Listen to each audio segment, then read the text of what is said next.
T20 world cup final में पहले की निस्बत बारिश की मुदाखलत के इम्कानात कम हो गए हैं। क्रिकेट की तनहा रंग बदलते मौसमियाती हालात ने एक बार फिर करवट ले ली है। पहले 95% बारिश की पेशगोई करने वाले ऑस्ट्रेलियाई महकमा मौसमियात ने अब शाम 4, 7 और 9 बजे बारिश का इम्कान जाहिर कर दिया। ऑस्ट्रेलियाई महकमा मौसमियात ने पहले दिल दहलाया, फाइनल वाले दिन मूसलाधार बारिश का बताया, रिजर्व डे भी जाया हो जाने की पेशगोई कर दी। अब सारे इम्कानात उनके दावों की कलई खोलने लगे हैं। बिन बुलाए मेहमान की मुदाखलत के इम्कानात हर गुजरते घंटे के साथ घटने लगे हैं।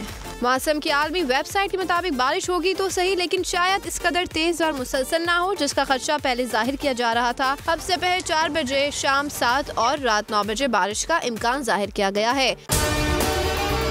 अगर आपको हमारी ये वीडियो पसंद आई है तो लाइक पर क्लिक कीजिए।